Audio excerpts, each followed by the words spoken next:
Hello, hello, hello, fellow Facebook and YouTube users. It is me, Dr. Feelgood. Hello. And today I want to talk about a subject that I'm sure a lot of people have had to deal with. Currently, right now, about 70% of single parent homes are headed by African American women. And so I am one of those African American women. But this isn't, there's other ethnicities of people that have to deal with this subject as well. So I'm going to talk about this subject just because it's something that I've had to personally deal with. And sometimes I get asked questions like, Dr. Feelgood, my baby daddy or whatever, he just don't want to help with our son. He don't want to be involved. He don't want to pay child support. He just don't, he's kind of put it all on me. And so what do I do with that? And so I'm going to talk about some good ways to handle that and some bad ways to handle it, because there are some good ways to handle it and there definitely are some bad ways to handle it. But first of all, before I go there, I just want to say shout out to all the fathers and moms who are on the ground, who are taking care of their kids, who are involved in their child's life. And I don't just mean paying child support, I mean actually physically there for their children, emotionally, mentally, all that. If they're there for the kids, shouts out. I mean, that's awesome. We need more like you. And in terms of specifically fathers, it's not really known, but fathers play a very significant role in the child's life. A lot of people focus on the mom and, oh, the child needs to bond with the mom and all that. And that is true. I mean, I know undergrad, my bachelor's degree is in psychology, so we talked about that, the bonding with the mom, and especially when the child's very young, how important that is. But it's also important for the father to bond with that child. Our moms teach us love and things like that, but our fathers, they are the ones who show us our identity. So they teach us who we are, and and kind of bring validation to who we are as a person. And so when you don't have that father in your life, you can be missing that, and you can go search for it other places, which some people do. A lot of people do that. And so fathers play a very significant role in the child's life, and that needs to be talked about more. But moving on to the subject of single parenting, in terms of what do you do if the father of your child does not, or the father, or even the mom, let's say you're a single father, and the mother of the child does not want to be involved in the child's life. Well, let's take it like this. Okay, let's have a scenario. Let's say Jimmy and Susie have a baby. Well, let's say they're dating, and they've been dating for about 6 months, and then Susie get pregnant, and let's say the relationship was kind of rocky, but then the pregnancy kind of made things worse because Susie's emotional, and they're having some other issues, and it's just not working out. And then let's say they have the baby 9 months later or whatever, and the baby is Tisha. Okay. And let's say little Tisha is the baby, Jimmy's the dad, and Susie's the mom.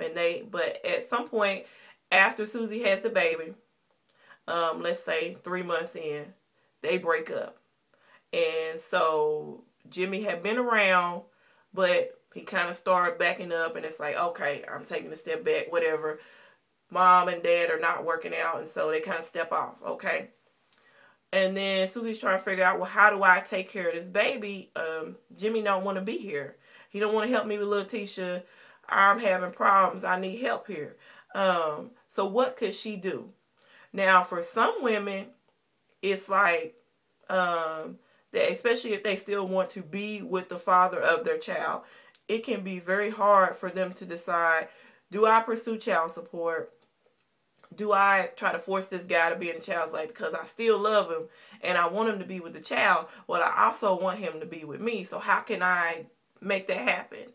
And I think at some point it becomes important for you to set your personal stuff to the side and make it about the child, because it can no longer be about you. Whatever you and Jimmy or whoever had going on, you're just going to have to let that go, or at least set it aside until, you can come back to that later and focus on the child. And so if Jimmy wants to be in the child's life, allow him. If he's a good person, he's not hurting the child, things like that, he just want to see his baby, but he don't want to be involved with you, allow him to see that baby, because the child needs that. He needs to bond with the baby just like you as a mother or whatever.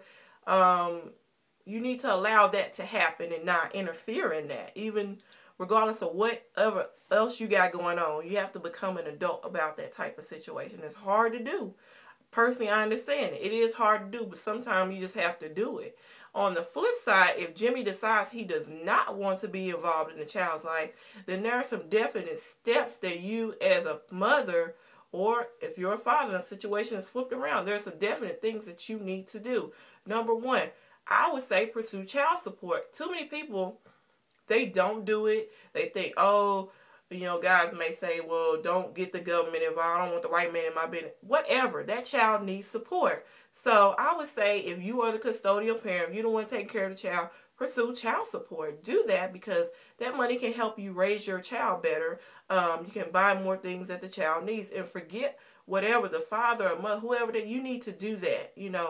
If you're the one taking care of the child, pursue child support. Number two, and this is really important, in terms of child support, they do not regulate visitation rights. That's something that you have to do on your own. And so if the father does not, or father or mother, like I said, if they don't want to be involved, you can't make them be involved, okay?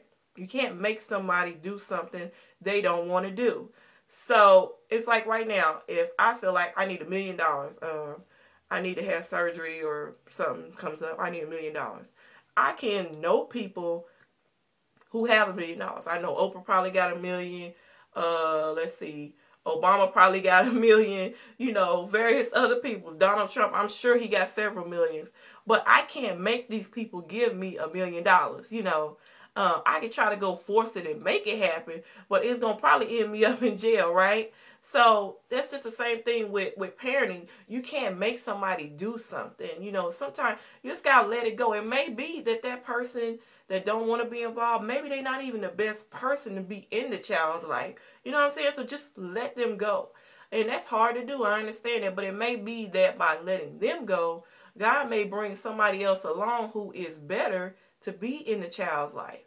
I know that's what happened to me. It's like you keep wanting to force it, it just ain't working out. Sometimes just let it go. And when I found out, I had talked to one of my professors, and he's a counselor. He said, it doesn't matter who is in the child's life. It doesn't matter what father figure or whoever is in the child's life, as long as somebody does. It doesn't have to be the natural father. It can be an uncle. It can be a husband or whatever. It just needs to be a consistent parental figure, father figure in the child's life. And that's fine too. And another subject that I want to talk about, sometimes I think women or men who are taking care of the kids may get the impression, well, it's because our relationship went sour that the father or mother or whatever, they don't want to be involved in a child's life. And I've come to realize, just in talking with some people, that's just a bunch of mess. If a father or mother who's doesn't want to be in their child's life, that is on them 100%. Now, only reason it would not be on them, let's say the other parent is keeping them from having a relationship with their child. Like they try to block visitation, things like that, sabotage the relationship. Okay. But if it's none of that is going on, if the parent wants the other parent to have a relationship with the child and they choose not to, that is 100% on them. Okay? Regardless of what went on in that past relationship, if it didn't work out, if things went bad, fighting, whatever, whatever, you got to put that to the side. You have to put that to the side when you become a parent. So if you decide not to be in your child's life and you try to blame your baby mama, you try to blame your baby daddy, all that, no, sir. No, ma'am. That's on you, okay? It is your responsibility to have a relationship with your child. And if that other person tries to keep you from having a relationship with your child, it is your responsibility to go to the courts, to do whatever you need to do to have a relationship with your child. If you choose not to do that, then that's on you. Don't put it on nobody else. It's on you.